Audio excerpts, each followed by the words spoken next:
સાહેબ, પારકા દગો કરે તો 5 દિવસ દુઃખ થાય, પણ જ્યારે પોતાનો દગો કરે ને તો જીવનભર દુઃખ થાય છે. જો તમારી કદર કરવાનું કોઈ છોડી દે ને તો તમે પણ ફરિયાદ કરવાનું છોડી દેજો, કેમ કે માગવાથી ફક્ત ભીખ મળે, સમય, પ્રેમ અને કદર નહીં.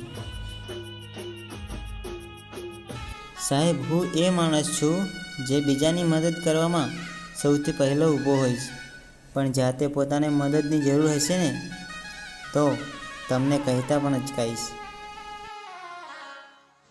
આ દુનિયાનો કેવો નિયમ છે ખબર છે તમને? કે નવા લોકો મળે એટલે જૂના લોકો ભૂલાઈ જાય છે, અને નવા જ્યારે ઇગ્નોર કરે ને એટલે જૂના પાછા યાદ આવી જાય છે. બસ આ દુનિયામાં લોકો આ જ રમત બધા સાથે રમે છે. કોઈ વ્યક્તિ પોતાની અંગત વાત તમને ત્યારે જ કહે છે સાહેબ, જ્યારે તેને પોતાના કરતાં પણ તમારા પર વધારે ભરોસો હોય.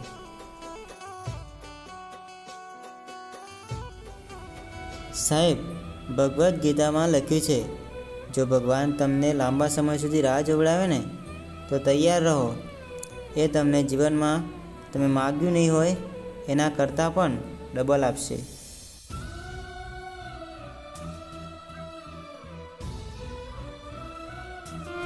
કોટા વગર ગુલાબ ના હોય અને દુઃખ વગર સુખ ના હોય. સારા માણસની ભગવાન પરીક્ષા જરૂર કરે છે, પણ સાથ ક્યારેય નથી છોડતા. મીઠું બોલીને માયા કરવી, મસ્કા મારી વાલા બનવું એના કરતાં તીખું કડવું, પણ સત્ય બોલીને નિખાલસ બનવું વધારે સારું. સાહેબ, સહન આપણે કરવાનું છે, તો આપણું દુઃખ બીજાને કહેવાથી શું ફાયદો?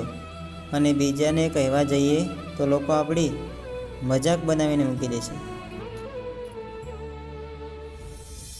નીતિ ચોખ્ખી રાખજો વાલા, ભલે રૂપિયાવાળા ના થવાય, પણ પરિવાર તો શાંતિથી જીવશે. પણ જ્યારે અનીતિ કરશો ને તો તમારા પાપનું ફળ પણ તમારા સંતાનો જરૂર ભોગવશે.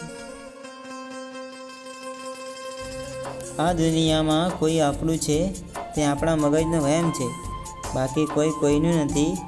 એ ખાલી કહેવત નહીં પણ હકીકત છે. જરૂરતથી વધારે વાતચીત, જરૂરતથી વધારે લગાવ, જરૂરતથી વધારે ઉમ્મીદ, જરૂરતથી વધારે ભરોસો હંમેશા માણસને છેલ્લે જરૂરતથી વધારે દુઃખ આપે છે. માણસ કેવો દેખાય છે એના કરતાં કેવો છે એ વધારે મહત્ત્વનું છે, કારણ કે સુંદરતાનું આયુષ્ય જુવાણી સુધી જ છે, પરંતુ ગુણોનું આયુષ્ય આજીવન સાથે રહે છે.